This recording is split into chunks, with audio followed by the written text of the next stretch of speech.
All right, a very good morning to you from wherever part of the world you're listening to 89.7 Contact FM. The show is One on One. The hashtag to participate, those who are on Twitter, is hashtag 101RW. My name is Eugene Anangwe. I'm joined in studio for the very first time since he came back from Lagos, Nigeria, the Sports and Culture Minister Joe Habineza. Welcome to One on One. Thank you. Yes. While you were away, I'm coming from Abuja, not Lagos. Yes, from Abuja. Yes, my bad. Now, because we don't have so much time, I would like us to jump into some of the things that you are getting back in office and you're meeting or you're finding already and you need now to start dealing with. Very quickly, the issue that has happened just recently in the sporting field where Rwanda was what's the right word? Rwanda was kicked out or disqualified from the AFCON. So what's your quick comment? What's your quick reaction from that? Well, first of all, it's sad. Mm-hmm. It's sad because something that was sudden and for my first day in the office to be welcomed like that, it was not really good. Mm-hmm. But, in life it's like that, and it's sports. Mm-hmm. You have to know how to lose and how to win. Mm-hmm. But when I look at the file, I think that, because the thing was there from when we played against Libya. Mm-hmm. And then the committee deals with those kind of problems, said there was no problem. So they allow us to play against Congo. Mm-hmm. And in the rules, if you have a complaint about a player, yes, you mention it before playing. Okay. And you send what they call fade match. Mm-hmm. They didn't mention it then. So when they won the match, they didn't mention it. But when they lost here, they went to mention it. And anyway, what I know is that the FERWAFA, the Rwandan FA, has already lodged an appeal. Mm-hmm. It arrived in Cairo yesterday. Mm-hmm. So I think from now till like Tuesday next week, yes, there will be some feedback. Exactly. But looking on the ground on the situation, as far as the public is concerned, there was public outcry on what had happened. That those who were saying we have been embarrassed and FERWAFA officials should resign because of this incident. What's your thought? Look, when those kind of things happen, we have to really not to react immediately and start, shouting and do this. Just keep quiet and look into the situation and see who did wrong. Because if you want to see to talk about who did wrong, this thing is there from many years. Yes. So, and these FERWAFA, they just arrived. Yes. They just, I think they are not been more than 1 year. Yes. So let's sit down as Rwandans and accept what is happening, but say it will not happen again. For me, you can make a mistake. The problem is to make, repeating your mistakes. Repeat the mistake. Exactly. Yeah. So in this particular situation, what you're calling on the public to do is to remain calm, remain quiet on the issue as the appeal is being worked on. That is it. And even if we lose the appeal, let's concentrate now on 2016 CHAN. As it is going to be here in Rwanda. So let's prepare our players. Let's have a lot of friendly matches here.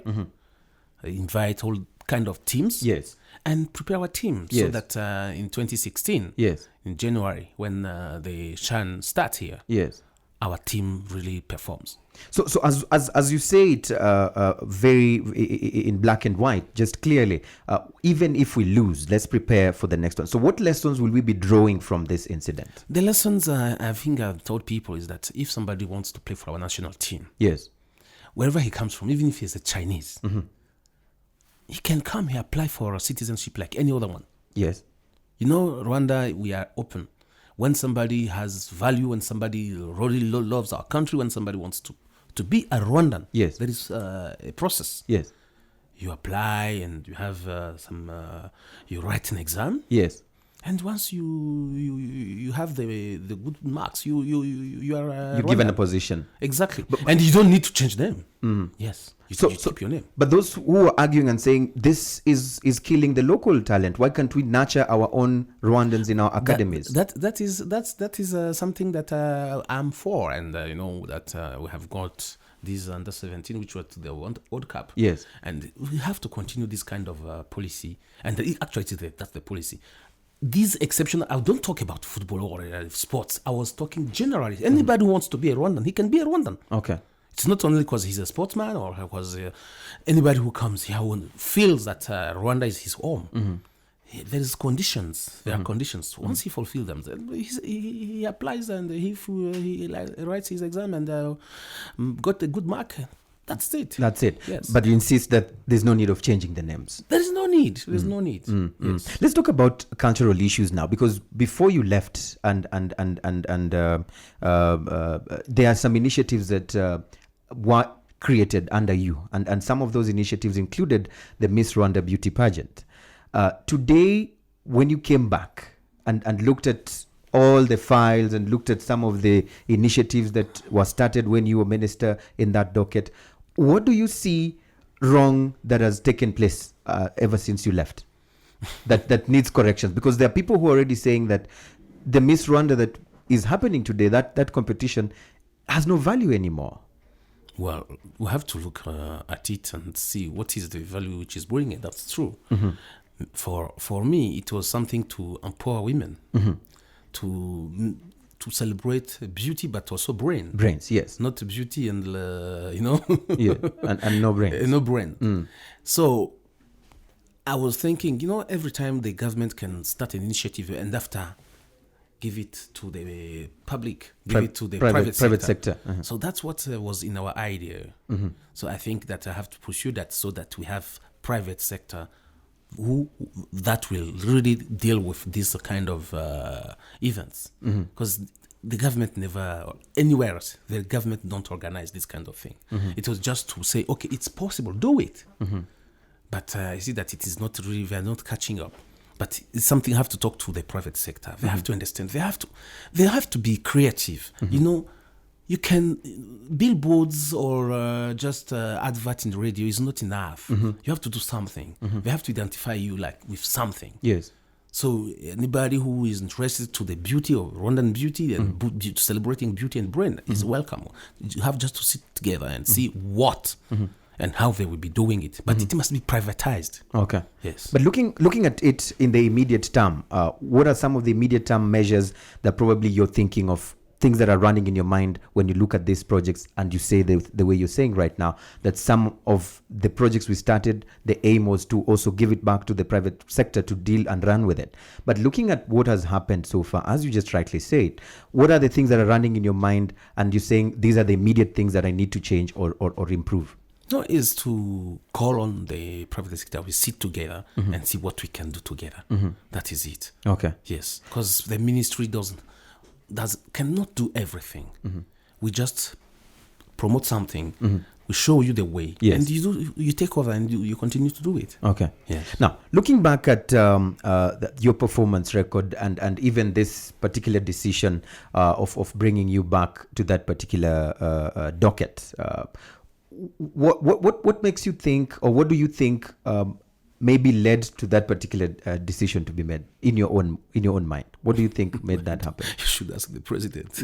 You should ask the president. But what I think is that, okay, as we said, anyway, I spent 7 years there. Yes. I knew, and when you spend 7 years somewhere, you really know what is there. Okay. So that's one. And second, we have, there's always, change is permanent. You understand? And maybe you can say, it's not change because I'm going back to the same position. Exactly, yes. But is a change of now doing things. I'm sure that we have some challenges ahead, especially this Chan. And, when I was minister, I organized 2 African Cup of Nations for under 20 and under 17. Yes. Which were a success. Yes. And CAF people have not changed, so they are the same. We are in contact. I think one of the major things that may have influenced the president to call me back is this Chan, and also maybe because also he's somebody who listens to people, and he was listening, and the reaction, you saw it, because people were happy because I'm back. Okay. So now the ball is in my camp. I have to really outperform. It's a big challenge because once you have done something somewhere. Yes. So when you come, people are expecting more. Okay. And okay, can say I'm ready, but also I need support of people. From the people, especially from the media. Okay. Yes. Right. And I like when I say something, the comments. For instance, I was reading the comments about when we were handing over. Yes. That I said people should work 25 hours on 24. And people just jumped on that. Do you prefer to go and sleep and not work, or to work hard and sleep less? That's a choice. It's a choice. And when you look at the situation Rwanda is, do we need to be comfortable, or we need to run? Or work extra? That's what I'm saying. You don't need to work, like somebody who, one of these big countries like US, like Japan. So what you're calling for is going the extra mile. That is it. And people have to understand. Because do you think they will cope? The team that you find back at the ministry, do you think they will cope with this? I told them that if they don't, I will fire them. Because before they fire me, I will fire them. That's the principle. In Nigeria, we say, before they chop my head, I chop yours. I chop yours. That is it. And later we chop money. If we work well, we chop money. If we work money, we chop money. So talking about Nigeria, we'll be coming back to the issues of the expectations of the people from you, looking at the public reaction when you're brought back to this particular ministry. What lessons have you drawn from Nigeria? Let's look at the economy and the way of life over there. What lessons have you learned from there that you say, let me try and see if we can bring this culture or this back at home? You know that it was not my first time to work in Nigeria. It was my second time. Yes. The first time I was in private sector. I stayed there 6 years. Yes. And now I was in politics. I was in diplomacy. Yes. What I can say Rwandans should learn from Nigeria is hard working. Okay. These guys, they work hard. They start, because people, let me tell you for instance, because I know Lagos very well. Yes. Lagos, there is always traffic jam. So to get at work at 7, you have to leave home at 5. Yes. So you see somebody who starts leaving his home at 5, is in office at 7, walk through till 7 p.m. Sometimes, just because there's traffic, yes, he stays in office till 9 p.m. So leave 9 p.m., arrive at his house at like 11 or 12, yes. Or 12. Yes. Just sleep 3-4 hours. And they're back again to the same cycle. And always energetic. Not complaining, and hope. What I learned and what I expected when you arrive in Nigeria, you see everybody is like, today is the day. You understand? Yes. The guy, he will tell you that everybody is hopeful. He says, I'll get $1 million a day, this day, today. So they have targets. He will stay like that till he dies, but he never lose hope. He will never get that million, but he was always thinking that he'll get that million. Believing. He believes. Yes. And that's why even when you go to their churches, when they are praying, it's like, hey, you God, feel I want money. Okay. So you see, this kind of energy, this kind of hope is what should drive also our Rwandans. Okay. You see here people just hopeless, so I don't have, the government is not doing this. I thought this has changed. Yes, I see it has changed. Yes. But it has now to change completely. It has changed for some private sector people. Okay. But in the public sector, there's still, too much bureaucracy, writing, not self-confident, afraid of taking decisions. Risks and also risks. Yes. When you work, you have to take risk. Yes. And it's even more exciting when you take risk. But there's a risk that was taken and some members of the public did not like it, especially in the Ministry of Culture while you were away. And that was the banning of Halloween. Is it going to come back? Look, I have to see why they banned it. to discuss with people why they banned it. Because they said it was uncultural. it depends. And the way they do it. Okay. Because let me tell you something. For instance, in our culture, we used what we call, we had our way of praying. Kuterekera, Yes. kubanwa. Yes. The Catholic Church came and banned it. They didn't look into deeply The concept in itself. the concept Yes. why it was there. So sometimes we have to really to sit down and see why things were done like that. Either correct it or just look at it. Not just come and say, hey, this is bad. And ban it. And then first look at it. See why people should do it. If it's to do it because Americans do it, me too, I will ban it. Okay. Because we are not obliged to take whatever other people there. do, and we do it. Because we are Rwandans. Look at in our culture what our ancestors used to do. Yes. Maybe change the way to do it, but do it. Like they brought back Umuganura. Yes. And they told them, okay, it's nice. Let's improve it. Yes. Make it a festival. Yes. Make it celebration of achievement. And Yes. that's what they did. So, and we can do even, improve it so that it becomes even something that people will be coming to see, to attract tourists, knowing that first week of August in there's Rwanda this always there's festival. this festival. Yes.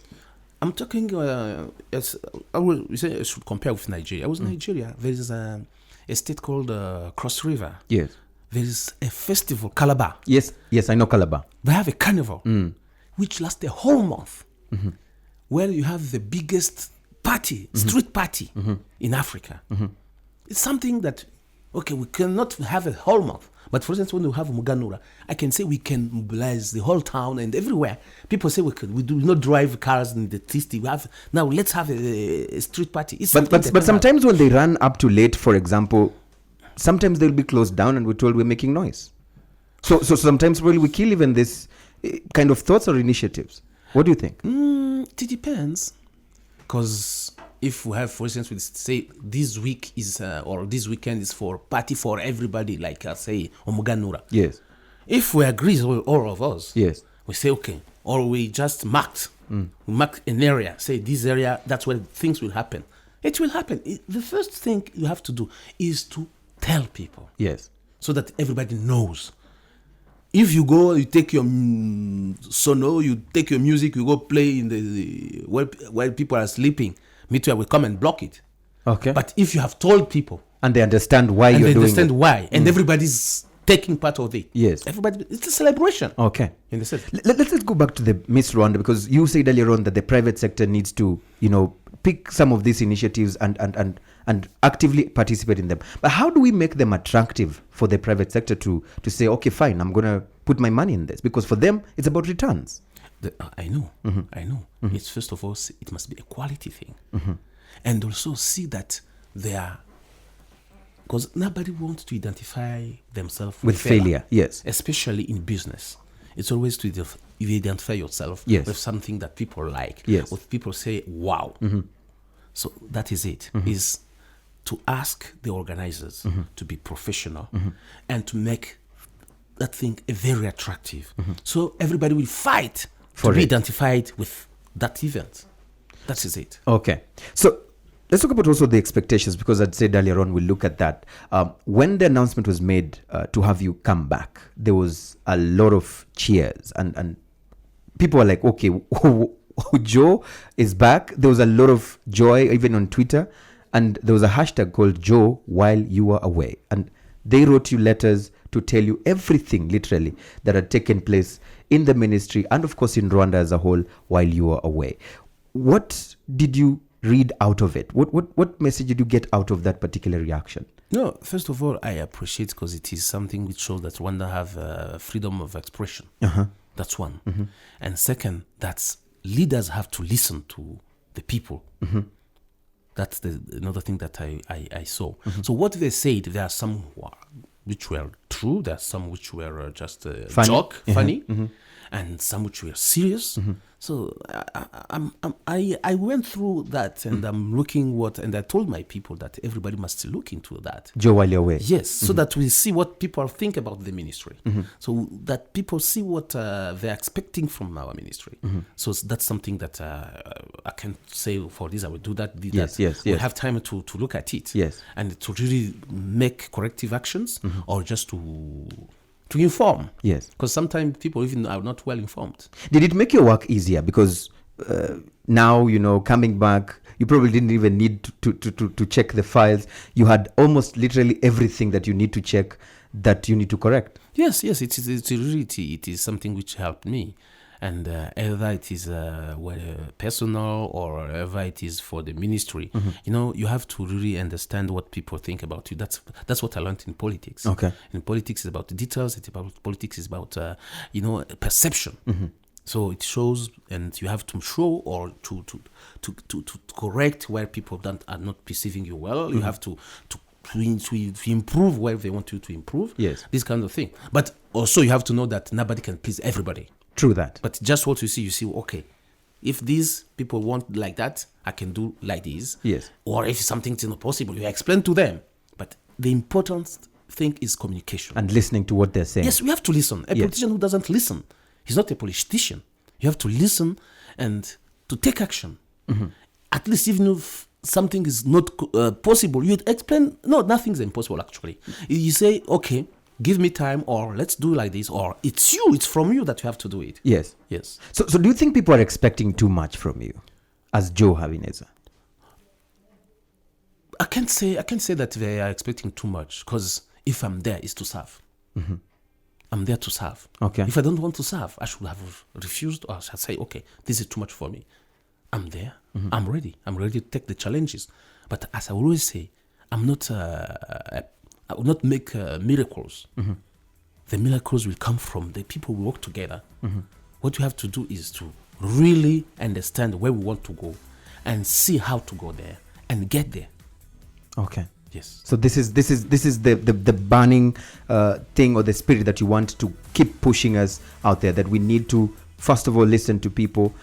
Secondly, understand that everything is possible, and work towards achieving that. That is it. All right. Because what I said in sports or in culture is something that is dynamic. It's globe. It's wide. Actually, it's wide. Yes. People think that culture is just dressing or dancing. Yes. But culture is also eating. Culture is also the mindset. Culture is the way we relate to each other. Yes. That is it. In sports, it's about commitment. It's about a will. You want to do something. Yes. Because, for instance, when I give, there is no formula, no magic formula. Okay. First of all, in sports is to be trained, to have the commitment, and to have the passion and the drive to achieve. Exactly, to achieve. And I like now the way the mission of the ministry is to build a winning culture. To build a winning culture. Yes, this in is sports. Okay. So that's what we have to do. Winning, you don't win just by chance or by magic. You work for it. So nothing comes easy. Nothing comes easy. All right. At all. Thank you so much. That's why I say you have to work even 25 hours on 24. And it is possible. It's possible. Are you doing that yourself? I do it. Okay. I never go to bed before 2, and at 5:30 I'm up. Ready to serve. Ready to serve. And I think my president is even does worse. He never sleep. So I don't see why a cleaner in the ministry should sleep. Powerful words there. Joe, it's time for us to leave, but I want to thank you so much for honoring the invitation to come on One. And of course, we definitely are there to support. This is the role of the media, as you just said, to inform and to also definitely entertain, at the same time empower people with information. Thank you so much for being on One. You're welcome. All right, that's it. We've had Joe Habineza right here in the program. I think now the hashtag should change to Joe while you returned, or Joe when you returned, so that you can be able to share more. And I think we need also to work on other hashtag on some of the other national issues that we would like to address out there in this particular situation. Remember, the hashtag for One is hashtag 101RW. Let's keep the conversations going on Twitter. My name is Eugene Anangwe. Goodbye for now.